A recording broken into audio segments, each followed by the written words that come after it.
नमस्ते, मैं हूं वॉलीबॉल कोच नरेश पालीवाल। एक बार फिर से आपके सामने हम बात करेंगे आज टीम कंपोजिशन की। टीम कंपोजिशन में टीम के अलावा प्लेइंग साथ कौन कौन और होता है, coach, assistant coach, medical doctor, medical therapist, इन सब के बारे में। तो हम स्टार्ट कर 12 खिलाड़ी होंगे। 12 खिलाड़ी के अलावा एक कोच साहब होंगे, दो मैक्सिमम असिस्टेंट कोच होंगे, एक मेडिकल डॉक्टर होंगे और एक थेरेपिस्ट होंगे। तो एम का मतलब शॉर्ट फॉर्म में रूल बुक में भी लिखा है, काफी लोग देखते हैं। एम का मतलब मेडिकल डॉक्टर के को प्रतिनिधित्व करता है, न कि मैनेजर साहब को। तो इस प्रकार से जो टीम होगी, उसमें जो टीम है उसको जो स्कोर शीट जो है उसके ऊपर यह टीम पूरी मेंशन होगी। और इस टीम के अलावा लिस्टेड होगी कंपटीशन कंट्रोल जो एरिया है जहां मैच खेला जाने वाला है, इसके अंदर यह सभी ही आ सकते हैं। इसके अलावा कोई भी ऐसे प्लेयर नहीं आ सकते जिनका टीम के अंदर नाम नहीं है या स्कोर शीट में जो इंदराज नहीं है। रही बात ऑफिशियल वार्म अप में भी यह लोग सब रहेंगे और जिन 12 प्लेयर का नाम है वही खेलेंगे। आजकल 2 लिब्रो हो गए, 14 की टीम बताते हैं। तो इस प्रकार से जो भी टीम है, जो मेंबर हैं, कोच, 2 असिस्टेंट कोच, मैनेजर और टीम थेरेपिस्ट। तो इस प्रकार से इसके साथ टीम के साथ मैनेजर साहब भी जाते हैं, जर्नलिस्ट भी जाते हैं, पत्रकार जो अपनी टीम की तरफ से, अपने कंट्री की तरफ से, वह भी बेंच के पीछे जो बेंच लगी हुई है इस पे ऑथराइज्ड नहीं है, कंपटीशन कंट्रोल एरिया के पीछे बैठते हैं। और बाकी ये सब जो क्या है टीम के अंदर ऑफिशियल वार्म अप में भाग लेते हैं और मैच के दौरान भाग लेते हैं। अब इसके बाद थेरेपिस्ट और डॉक्टर साहब, इनको भी जो टीम लिस्ट बनती है स्कोर शीट, उसके अंदर इनका मेंशन होना जरूरी है, क्योंकि अगर वहां पे नाम नहीं है तो वहां से आपको बाहर निकाल दिया जाता है। तो जब थेरेपिस्ट जो ऑफिशियल वार्म अप होता है उसमें जब तक नेट वार्म अप आता है, थेरेपिस्ट अगर बाहर भी जाएगा तो जब नेट वार्म अप आएगा उसके बाद बाहर जाएंगे, बेंच के जस्ट पीछे बैठेंगे और जैसी सिचुएशन होगी उनको वापस कोर्ट के अंदर बुला दिया जाएगा। इसलिए कहा जाता है कि प्रतिनिधि मंडल में स्कोर शीट जब लिस्टेड होती है तो उसमें आपको थेरेपिस्ट और मेडिकल डॉक्टर को भी उसमें लिस्ट करना बहुत जरूरी है। दूसरा, उसमें जो लिब्रो है वह कभी कप्तान नहीं होता। लिब्रो की ड्यूटीज के बारे में, लिब्रो के बारे में बात करेंगे तब बोलेंगे कि लिब्रो कभी भी टीम का कैप्टन नहीं हो सकता।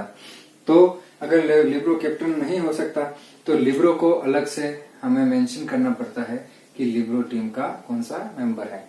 उसके अलावा आपके कैप्टन के बारे में भी आपको बताना जरूरी है कि इस टीम का कैप्टन कौन है, उसको भी लिस्टेड किया जाता है।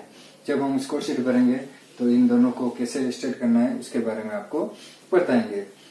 इसके बाद जब टीम लिस्टेड हो जाती है, कोच के साइन हो जाते हैं, उसके बाद उसमें किसी प्रकार का कोई भी चेंजेस नहीं होता है। जैसे लाइनअप स्लिप मिली तो फर्स्ट लाइनअप भरना है अपने को, रोटेशन भरा और जैसे आपने सबमिट कर दिया, वह उन्होंने एंट्री कर दी, तो उसके बाद आप उस लाइनअप को चेंजेस नहीं कर सकते। उसके बाद आप सब्स्टिट्यूट ले सकते हैं, 0-0 पॉइंट है दोनों तरफ, तब भी फर्स्ट सब्स्टिट्यूट आप ले सकते हैं, वो मेंशन हो जाएगा स्कोर शीट के अंदर। अब इसके बाद अपने बात आती है टीम का जो सब्स्टिट्यूट बेंच है, खिलाड़ी की लोकेशन कहाँ रहेगी। खिलाड़ी की लोकेशन देखेंगे, प्लेइंग कोर्ट है, ये पूरा फ्री जोन है, एक टीम बेंच है, जो इस फ्री जोन के बाद जो टीम बेंच है, स्कोर टेबल है, वापस टीम बेंच है इस टीम की। या तो खिलाड़ी, ये वार्म अप एरिया है 3 बाय 3 मीटर का, खिलाड़ी या तो बैठेंगे बेंच पे या फिर वार्म अप एरिया के अंदर। जोन और एरिया में एक छोटा सा डिफरेंस बता देता हूं मैं। जोन वह जहां प्लेइंग एरिया है उसके अंदर, यह कौन सा है सब्स्टिट्यूट जोन, यह कौन सा है सर्विस, यह होता है लिब्रो रिप्लेसमेंट जोन, लिब्रो जहां से चेंज होते हैं। इस प्रकार से जोन होता है। इसके बाहर होता है एरिया, जैसे ये कौन सा एरिया, वार्म अप एरिया, इसके बाद पेनल्टी एरिया। इस प्रकार से टीम लोकेशन का पूरा आपको इसकी क्लास लेंगे, उसमें अच्छे से बताएंगे कैसा किट पहनेगी। किट के अंदर आपका किट प्लेइंग किट हो गया, उसके अंदर आपके सॉक्स भी आ गए, शूज भी आ गए, इवन निकेब पहनते हैं या तो वो ब्लैक एंड व्हाइट कलर का या फिर टीम के जो कलर है उसके कलर का ही होगा, इवन जूते भी आ गए। और चेस्ट नंबर किट के पीछे जो चेस्ट नंबर लिखे होते हैं वह रूल बुक कहती है कि 1 से लेकर 20 तक चेस नंबर होने चाहिए। चेस नंबर 1 तो सीधा आगे और पूरा एक बैक साइड फ्रंट में, तो आगे और पीछे तो कहां से कहां तक 1 से लेकर 20 तक। मगर कुछ अभी लेटेस्ट कंपटीशन में ऐसा देखा गया है कि इसके ऊपर भी कुछ कंपटीशन होते हैं स्पेशल ऑथोराइज लेके उनको कराने के लिए परमिशन लेके, तो उनको 1 से 20 के अलावा भी ऊपर भी उनको नंबर ऑफ स्कोर्स ज्यादा होते हैं, तो आप उसमें ज्यादा बढ़ा भी सकते हैं। मगर वह डिसाइड करता है कि कंपटीशन का लेवल क्या है और उसमें ऑथराइज्ड है या नहीं है। इसके बाद सीनियर में जब भी ये किड के नंबर की बात की, तो किड के नंबर जो है वह छाती पे फ्रंट साइड, गला है छाती पे, चेस्ट पे यहाँ पे लिखे होंगे और बैक साइड भी पीछे यहाँ लिखे होंगे। अब मिनिमम इसकी भी एक साइज फिक्स है। अगर छाती पे अगर चेस्ट नंबर लिखे हुए हैं तो यह कम से कम इसकी जो लंबाई है, इसकी लंबाई होगी छाती पे 15 सेंटीमीटर, 15 सेंटीमीटर में होना चाहिए और बैक में 20 सेंटीमीटर में होना चाहिए। जब 15 सेंटीमीटर में जैसे चेस्ट नंबर लिखा हुआ है 2, तो यह 2 चेस्ट नंबर लिखा हुआ है। अब 2 यहां से लेके यहां तक तो 15 सेंटीमीटर, और इसकी जो लिखने की जो साइज है यह 2 सेंटीमीटर होती है। कितनी? 2 सेंटीमीटर। 2 सेंटीमीटर से ऐसे 15 सेंटीमीटर तक 2 ऐसे लिखा रहेगा। इस प्रकार से मैंने यहाँ लिख के बताया है। और पीछे छाती पे 20 सेंटीमीटर में, ताकि देखने में इजी रहे। इवन आपके जो शॉर्ट्स है उसके नीचे भी आप जैसे किट के नीचे, तो यहाँ थाई के ऊपर यहाँ पे भी नंबर लिखे रहते हैं। अब इसी के साथ कप्तान, जो टीम का कप्तान होता है, कप्तान के बारे में बता दूं। कप्तान टीम का वह कप्तान जो डिसाइड करता है, टॉस करता है। वह कप्तान टॉस करने के बाद उसके ऊपर कप्तान का मेंशन रहता है, और वह कप्तान का जितना भी चेस नंबर है उसके नीचे 8 सेंटीमीटर की एक पट्टी सेंटीमीटर की होती है। 8 सेंटीमीटर की यह पट्टी होती है। चेस नंबर 2 तो 8 सेंटीमीटर की पट्टी चेस पे, तो पता चल जाता है कप्तान है। अब उस कप्तान के अलावा वह प्लेइंग 6 में नहीं है, मैच शुरू हो रहा है। पहला तो कप्तान जो होगा वह लिब्रो कभी भी नहीं बन सकता, न टॉस करवाने आएगा। रेफरी को सबसे पहले ये ध्यान रखना। दूसरा, जब कप्तान मैच शुरू होते टाइम जब पूरा चेक करते हैं रोटेशन वगैरह, तो उस दौरान मैच के अंदर नहीं है, चेस नंबर उसका नहीं है, वो नहीं है, तो वह डिसाइड करेगा। टीम का जो कैप्टन है वह बताएगा कि यह गेम कैप्टन है, जो मैच चल रहा है उसका कैप्टन अलग है। तो ये तो अपने टर्मिनोलॉजी में हम बात कर रहे हैं, गेम का कैप्टन है। जब तक वापस वो नहीं आता तब तक पूरी जिम्मेदारी उसके ऊपर रहती है, जो कार्ड के अंदर मैच को संभाल रहा है। और उसके अलावा पूरी टीम एक किट पहनेगी, सिर्फ लिब्रो होगा, उसका जो किट का कलर होगा वह थोड़ा सा चेंज होगा, तो लिब्रो का कलर चेंज होगा।